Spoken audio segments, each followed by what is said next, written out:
উপস্থিত ছিলেন আমাদের কাশিয়ানী হুজুর শাইখুল হাদিস ও খাদেমুল ইসলাম গহরডাঙ্গা মাদ্রাসার যিনি মুহতামিম ছিলেন, উনি কিন্তু এক সময় সকলকে এক করার জন্য গহরডাঙ্গা মাদ্রাসায় ডাক দিয়েছিলেন। আপনারা জানেন সে জায়গায় উপস্থিত ছিলেন শাইখুল হাদিস আল্লামা আজিজুল হক রাহিমাহুল্লাহ তাআলা, উপস্থিত ছিলেন ইসলামী আন্দোলনের আমির সৈয়দ ফজলুল করিম, উপস্থিত ছিলেন খেলাফত আন্দোলনের আমির শাহ আশরাফ আলী, উনি উপস্থিত ছিলেন। উনি চাইছিলেন যে এই তিনজনকে এক করা যায় কিনা, এবং গহরডাঙ্গা মাদ্রাসায় কয়েকটা গরুও জবাই হয়েছিল। কি আপনাদের মনে আসেনি? আছে? শেষ পর্যন্ত কিন্তু হয়েছিল না।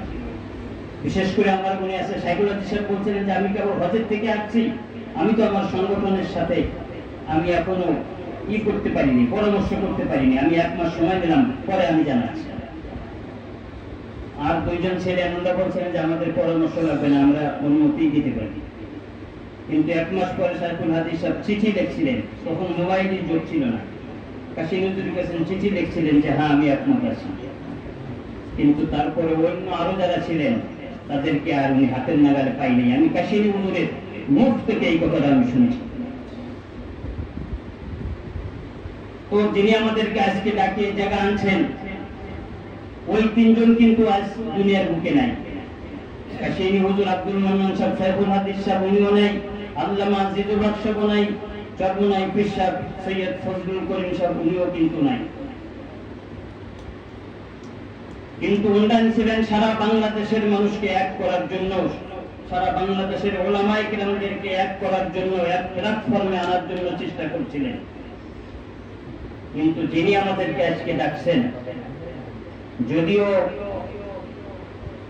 উনি অত বড় এলাকা না নিয়েও আঞ্চলিকভাবে উনি আমাদেরকে ডাক দিচ্ছেন, এবং ওনার বয়ানের মধ্যে আমি যেটা শুনছি, ওনার সূচনার বক্তব্যে আমি শুনছি যে আমাদের এক হয়ে কাজ করা দরকার, ইত্তেহাদের সঙ্গে কাজ করা দরকার।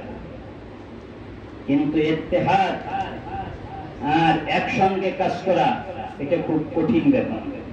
ইতিপূর্বে আমরা যা দেখছি খুব কঠিন ব্যাপার। কিন্তু যেহেতু আমরা চেষ্টা করতে পারি, পুরো করার মালিক তো কি? আল্লাহ। আমি যে 3 জনের নাম বললাম, সাহেব ওনারা চেষ্টা করে গেছে, যা যা ওনারা পাবে, পুরস্কার ওনারা পাবে, যদিও না হয়। তো যিনি আজকে আমাদেরকে ডাকছেন এই মহৎ একটা উদ্দেশ্য নিয়ে, যে এক হয়ে ওলামায়ে কিরাম এক প্ল্যাটফর্মে থেকে কাজ করতে পারে কিনা, এই জন্য উনি যে একটা মহৎ উদ্যোগ নিয়েছে, আমি এই মহৎ উদ্যোগকে আবারও ওনাকে আমি আন্তরিকভাবে জানাই, ধন্যবাদ আমার পক্ষ থেকে ওনাকে জানাই, যে একটা বড় ভালো কাজ নিয়ে সামনে উনি আগাইছে। অতএব আমি বলবো যে এক হয়ে কাজ করা তো খুব কঠিন, কিন্তু তারপরেও আমরা যতদূর পারি, যতদূর সম্ভব ইনশাআল্লাহ উনি আমাদেরকে যেভাবে দিক নির্দেশনা দিয়ে কাজ করাবেন, ইনশাআল্লাহ আমরা সকলেই কাজ করতে রাজি আছি। তো কি বলেন?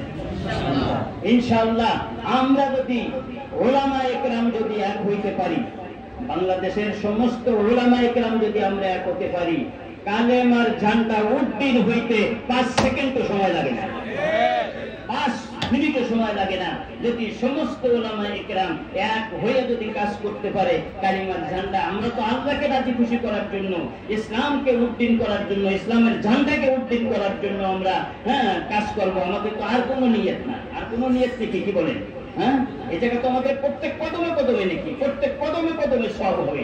এই কাজে যদি আমরা যাইতে পারি আর এক হয়ে যদি কাজ করতে পারি, ইনশাআল্লাহ বাংলার জমিনে অল্প সময়ের মধ্যে দেখবেন বিজয় লাভ করবেন। কিন্তু ওয়ান্তুমুল আ'লাউনা বিজয় হবা ইন কুনতুম মুমিনিন, কিন্তু কি হওয়া লাগবে? আল্লাহর প্রতি বিশ্বাস থাকা লাগবে।